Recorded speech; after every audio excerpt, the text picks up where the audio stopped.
दीपिका 30 वर्षीय सुंदर महिला थी। उस पर उम्र का ज्यादा प्रभाव नहीं पड़ा था। उसकी 2 बेटियां थी, एक 11 वर्षीय शालिनी और दूसरी 9 वर्षीय मोनी। दीपिका के पति अशोक एक प्राइवेट कंपनी में सेल्स अफसर के पद पर काम करते थे। पूरा परिवार एक किराए के मकान में रहता था। सब कुछ ठीक ठाक ही चल रहा था कि अचानक एक दिन अशोक को अपनी नौकरी से हाथ धोना पड़ा। एक फ्रॉड सेल की वजह से उसकी नौकरी चली गई। पूरे परिवार में भूचाल आ गया। आरोप ऐसा था कि अशोक को दूसरी नौकरी भी नहीं मिल पा रही थी। फिर 6 से 7 महीने ऐसे ही आर्थिक तंगी में गुजर गए। परिवार की आर्थिक स्थिति और ज्यादा खराब होती जा रही थी। शालिनी की परीक्षाएं नजदीक आ रही थी, लेकिन उसके पास परीक्षा की फीस भरने के पैसे नहीं थे। दीपिका को घर का खर्च चलाने में भी दिक्कत हो रही थी, जबकि नौकरी न मिल पाने के कारण अशोक का स्वभाव भी चिड़चिड़ा हो गया था।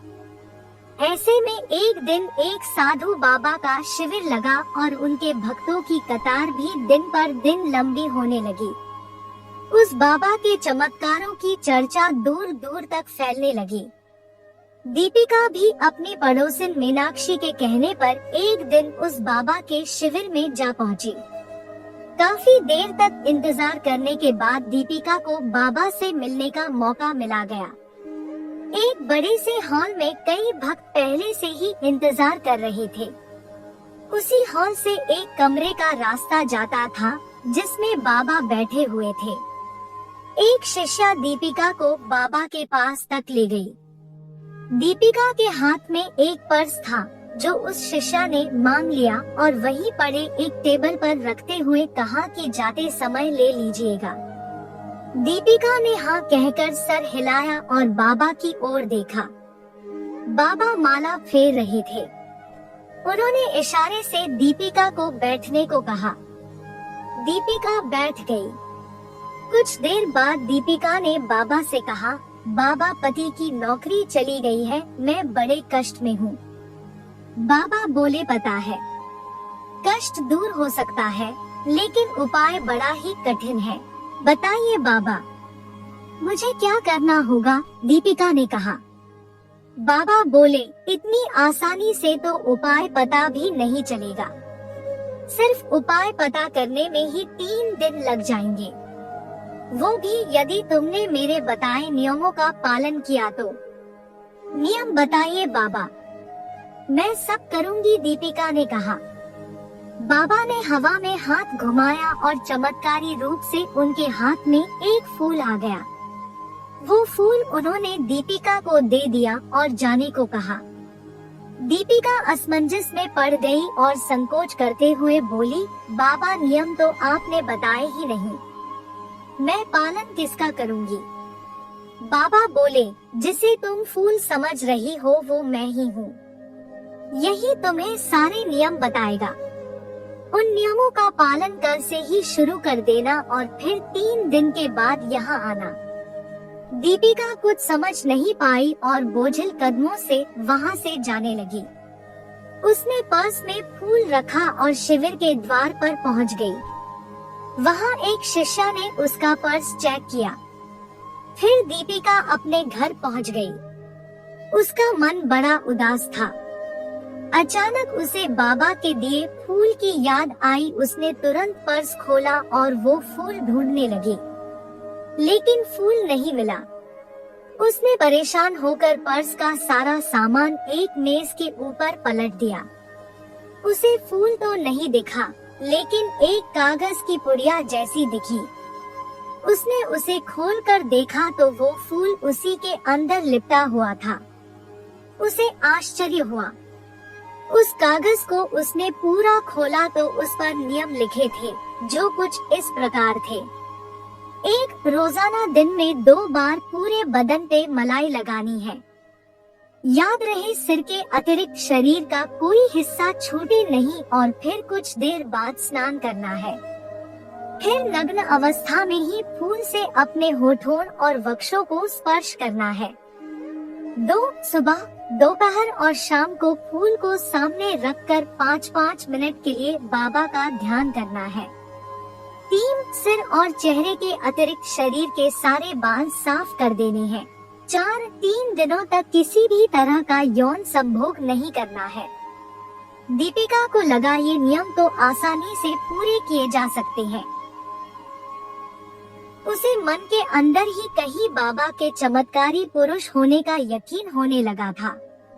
अगले दिन सुबह सबके लिए नाश्ते का इंतजाम करके वो बाथरूम में चली गई। तब तक घर के सारे लोग नहा चुके थे तो बाथरूम अब खाली ही था। दीपिका ने अंदर जाते ही हेयर रिमूवर क्रीम अपनी बगलों और शरीर के जिस भी हिस्से पर बाल थे सभी जगह लगाकर उन्हें साफ किया। फिर उसने अपने पूरे बदन पे मलाई लगाई और फिर नहा ली। फिर उसने बाबा के कहे अनुसार फूल से अपने होठों को छुआ। अचानक उसे बाबा की कही बात याद आ गई, जिसे तुम फूल समझ रही हो वो मैं ही हूँ। दीपिका को अपने बदन में एक सिहरन सी महसूस हुई। फिर उसने फूल को अपने नाजुक अंगों पर स्पर्श किया। उसे एक अजीब सा रोमांच हो रहा था। फिर वो कपड़े पहनकर बाहर आ गई और बाबा का ध्यान करने लगी। सब कुछ 3 दिनों तक बताए गए नियमों के हिसाब से चलता रहा। दीपिका चौथे दिन फिर से बाबा के पास उपाय जानने के लिए पहुंची। बाबा ने उसे बैठने को कहा और अपने सारे शिष्यों को कमरे से बाहर जाने को कह दिया। बाबा के चेहरे पर काफी गंभीरता के भाव थे।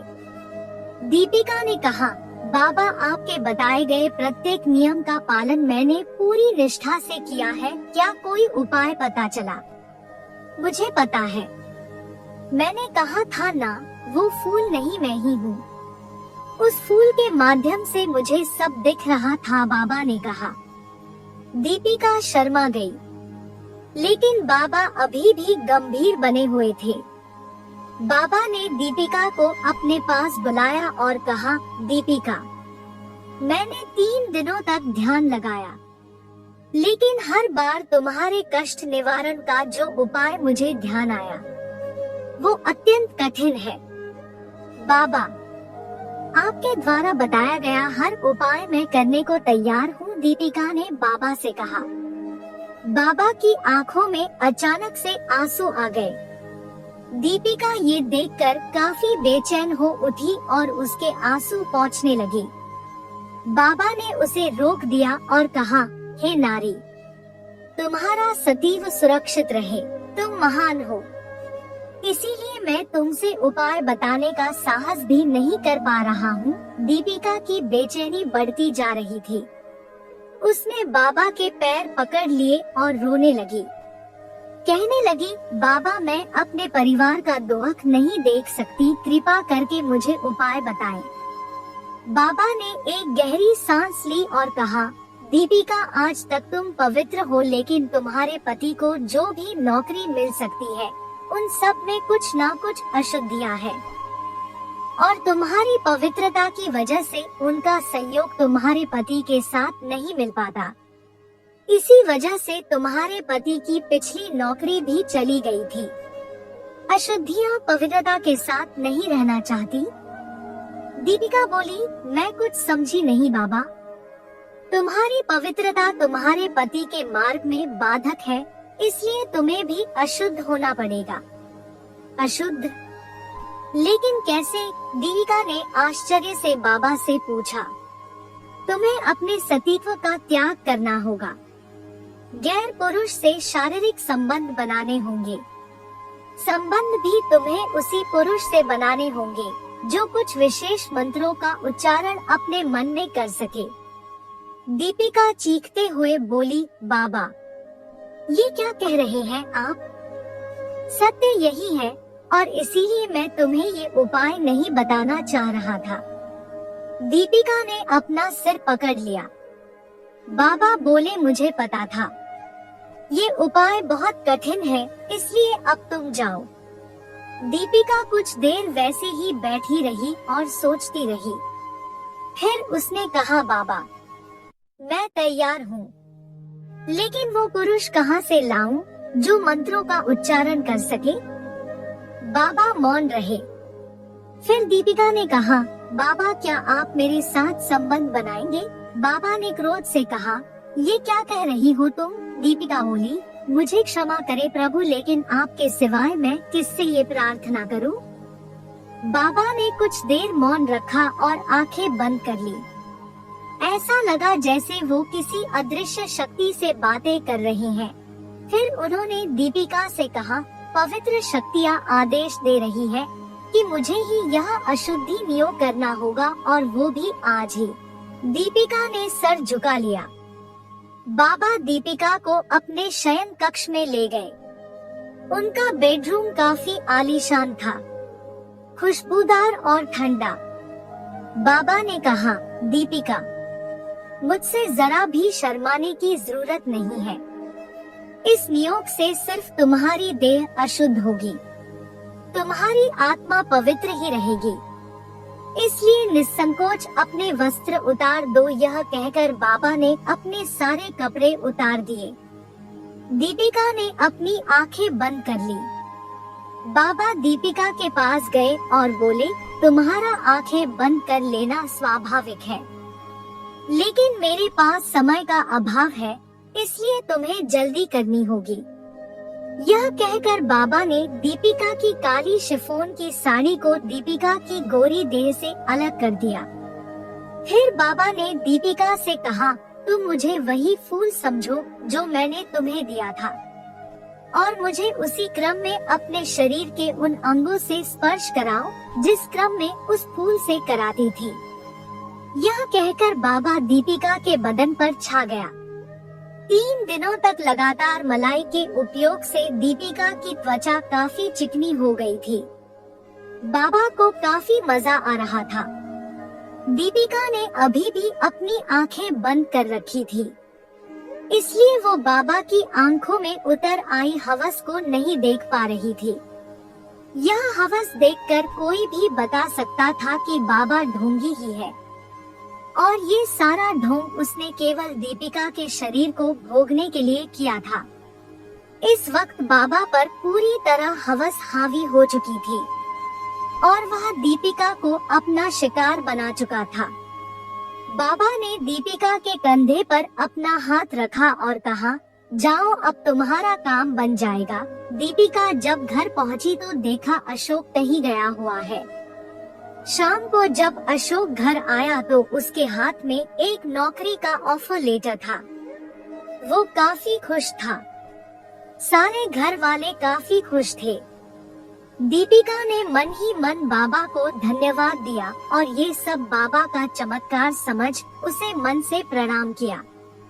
बाबा ने ये चमत्कार कैसे किया था, यह बात अभी तक दीपिका को समझ नहीं आ सकी थी। लेकिन ये बाबा बड़ा ही घटिया किस्म का था। उसके पास कई किस्म के भक्तों का जमावड़ा लगा रहता था।